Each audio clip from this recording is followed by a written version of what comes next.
Hey YouTubers, Chris Shea from theinsaniac.com, and as you can see I'm at work today. It's the holidays, so it's not too busy, knock on wood, so I can make this video for you. But I wanted to share with you guys my future and what that holds. This is actually due to a response video to Elaine James' video that she posted on Facebook. First of all, thank you Elaine for hosting and being our fearless leader over the last month. And you know, we saw amazing results as the group, and now we're all kind of in this transition phase where we don't maybe know what we're doing and how we're going to go about doing it. So thank you for showing us your video on what your plans are and how you prepare ahead of time, which is just huge in order to be successful. So I know that you're going to have continued success, and I wish you the best. It's been great meeting you all. We have kind of this weird little bond, you know, but I look forward to keeping in touch with all of you guys on Facebook. As far as your tofu and the tempeh, I'm kind of the opposite of you, Elaine. I actually enjoy tempeh so much more than the tofu. But yeah, I like the tempeh. The tempeh I just think is so much more versatile. You can bake it like we did in the Ultimate Reset. You can fry it if that's your bag. Or you can crumble it up like ground meat, which is my favorite so far. I've made 2 recipes like that, the curried chicken salad and black bean and sweet potato burritos. Oh man, just some awesome, delicious stuff. So, and I don't know, you said there's what, like a maple bacon flavored tempeh? Are you kidding me? That sounds awesome. So as far as that and the nutritional yeast, it's just coming to my mind. Sorry, that I didn't know that was like Parmesan cheese. I'm gonna go out and get some of that tomorrow, and some ticino. So Christiana, is it? Thank you again for that suggestion, because Dandy Blend is good. It does taste like coffee, but it tastes like powdered coffee or instant coffee. So if there's something that's better, I'm all about it. But Elena, I wanted to get back to your book suggestions, because I've been working tirelessly researching different things for my lifestyle post-reset, and I hadn't come across those books before. So I know you said there was a Dr. McDougall who was very popular. I hadn't heard of him, and the Engine 2 diet, I hadn't heard of that. So I wanted to share with you guys, with the group and everybody, a few things that I've come across and why I will be going out and getting these, and I'll let you guys know about them. But the #1 book on my list right now is called Veganomicon. It's Veganomicon. Don't hold me to it, but I believe that's it. Veganomicon. And this is like, again, if you'll excuse the expression, the Bible of vegan cooking. It's made by 2 very famous chefs, and it's like the A to Z of vegan cooking, everything, including just like kind of in the Reset with Missy Costello, there's a section in the back strictly on how to cut or prepare certain vegetables that you may not be familiar with. So if you're going through a recipe, there's a star, you go to the back, and it tells you exactly how to work with that vegetable or fruit or spice or whatever you're using. Very, very thorough. And the only downside that I've heard about this book is that the recipes are a little more complex, or there are some complex recipes.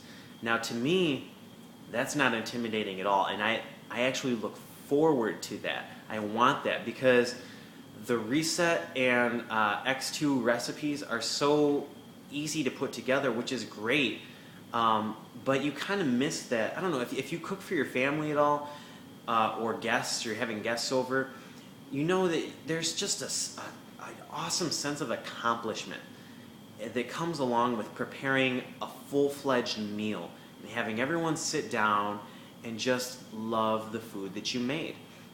So I kind of miss that, and I look forward to the challenge of putting together a big fancy kind of vegan dinner. So to go along with that, the other book that I keep hearing a lot of great things about is actually by Alicia Silverstone, and that's The Kind Diet. And I read a little preface of that, and she seems like a great writer, and I look forward to looking at that. It seems like the recipes in there are going to be a little easier, but again, hopefully delicious. And the last one that I wanted to go get was from a segment that I saw on Ellen. This chef, Roberto, I believe, is her and Portia's personal chef. And he wasn't a vegan or a chef beforehand, but then when he started cooking for them, obviously he had to change his recipes and find new ways to prepare foods in a vegan way. So his cookbook is called Vegan Cooking for Carnivores. If that doesn't get your attention, I don't know what will. But it seems like a lot of comfort foods. So there's, what am I trying to say? There's, the tempeh slape joes, the faux joes. There's going to be macaroni and cheese and fried chicken. Believe it or not, it's in there. And I saw him make it, and it seems great. It seems really, really good. So the thing that you have to watch out for, again, I've been reading a lot of things, and not all vegans are healthy. Some are strict vegans for the moral reasons alone, and but they're not healthy vegans. They still eat a lot of processed kind of things, prepackaged meals that come in boxes or are frozen, and they're not eating as many vegetables and things. So even though, like baking, okay, let's take baking for example. I bet if you go to the bookstore and you look, half to 2/3 of the vegan section is going to be baking books. There's a lot of vegan baking going on. And yes, you can make a vegan cookie, a vegan cupcake, or cake or whatever, but it's still a freaking cake. You can't eat that as a meal. Even though it's vegan doesn't mean that it's completely healthy. It's healthier than the alternative. And that's how I feel about Roberto's book, that these fried chicken and things, you're still frying something in oil. It's not the best choice, but it's better than the alternative. And I know that there's going to be days when I just want some fried chicken. And I want to have that book there. I want to have that resource to me so that when those days come, I have it to turn to, and I could say, all right, I'm not going to eat this every day, but today I'm having some vegan fried chicken. So as far as that, along with my diet, I know I told you guys that I didn't know if I was going to be juicing my own wheatgrass or grasses, or if I was going to be buying the alkalinized supplement from Beachbody, or both. And what I decided is that there's a product by Garden of Life called Perfect Food, Super Greens. And this seems to be a better alternative for me than the alkalinized. I like the alkalinized because it had a blend of different grasses, I believe 3 different grasses, 3 or 4 actually. And it wasn't just wheatgrass or just another kind of grass. And I found out again through my research that when you're looking at these kind of supplements, there's 2 ways that they're processed. One is either they dehydrate the actual grass itself and then just grind it up into a powder. And the second way is they actually juice the grass and then dehydrate the juice. And by doing it that way, you're getting a much more concentrated dose of those nutrients that you're looking for in the chlorophylls and such. And it's a little more expensive than the alternative because it takes more grass to make such a concentrated product, if that makes sense. But that's what I wanted. That's what I'm looking for. And you'll be happy to know that the alkalinized that Beachbody uses the dehydrated juice, the latter version of that formulation. But I believe that there's 2 reasons why I'm going with the Garden of Life product. And one is price. Even as a coach, the alkalinized cost me $47 and some cents for a 30-day supply. And the Garden of Life Perfect Food Super Greens is somewhere around like tops out at $40, depending on the retailer that you get it from or whatever. It could be less than that.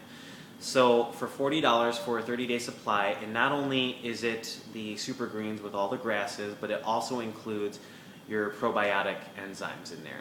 So even though I do drink Shakeology, and I love the vegan tropical strawberry Shakeology, which has the probiotics in it, I'm not eating dairy. I'm not eating, yogurt like I used to. I had at least a yogurt a day, a Chobani yogurt. Oh, and it sounds really good. But I'm not having that, so I want to make sure I'm getting those probiotics in there to help with my digestion. So that's why I will be choosing the Garden of Life Perfect Food Superfoods. Second, I wanted to tell you that the vegan protein powder that I'm using, if you guys don't know, I'm going through Insanity with a challenge group right now, and it's been great. It's been awesome. I so missed that feeling of working out and the sweat that just drips down your face, and again, the accomplishment that you feel after you've just gotten your butt kicked like that. And so I was looking for a protein powder, vegan protein powder, and I went to my local store, and they actually had like 2 whole shelves of vegan and vegetarian products, and I was a little overwhelmed. I didn't expect it, but I came there specifically for a product by Sun Warrior called the Warrior Blend, and I was a little distracted by all the other kinds that there were.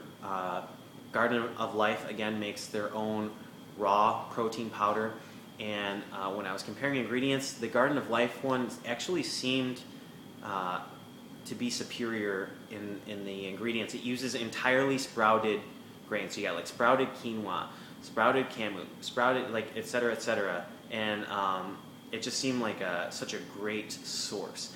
But when I was talking to the lady that worked there, she was very nice and helpful. She told me that they get a lot of returns due to the taste, because it's not very taste friendly. And that, on the other hand, this Warrior Blend that I was looking at has like the best reputation for flavor. And it also gives you, just like the Garden of Life raw protein, a complete amino acid complex. So the reason why you want to get a blend of protein sources instead of just relying on soy protein or just relying on hemp protein, etc., is they only have so many different amino acids in them, and they're essential amino acids that your body can't make, and you want to get as many of those as you can. And by varying your protein source, whether it be, I believe the Warrior Blend uses hemp protein, cranberry protein, and maybe soy, but don't hold me to that. But you can check out their website. I'm going to put all the links to these products in the description, so you guys can check them out if you want. But it gives you a complete amino acid profile, so you're getting all the essential amino acids that you need, along with the protein. And I got to tell you, it tastes so good, even better than any of the whey protein I've ever had. Shakeology is a different story. Let's be honest, that's just damn delicious. But as far as just a plain whey protein, this trumps it by far. I will never use any other protein besides the Warrior Blend for myself. And the vanilla flavor is the one that I'm talking about in particular. Very, very good. And if you check out the Insaniac.com, I actually just posted a recipe that I used for sweet potato pie protein shake, and it was good. The last thing I want to share with you guys is I have not been drinking distilled water. I've gone to tap water, and it doesn't feel like it does the same thing for me. It's not as pure. It feels like dirty, honestly. So I do want to start drinking distilled water. I just couldn't afford to keep buying 2 gallons of water a day, and so I'm looking into a home water distiller. And you can find very affordable options out there. There's depending on how much you need. So one that I'm thinking of in particular costs about $60 for everything that you need, and it will distill a gallon of water in 5 hours. So you turn it on while you sleep, and in the morning you got a gallon of water ready for you. There's also much larger alternatives that will distill a lot faster and actually have a reservoir to refrigerate and hold your distilled water that you can use a little tap from. I'm looking at that too, much more expensive, but also just because I would really like to start cooking with the distilled water as well, instead of using the tap water for my cooking. So that's it. That's all I have to say. Those are the things that are going on in my life. Thank you guys for watching.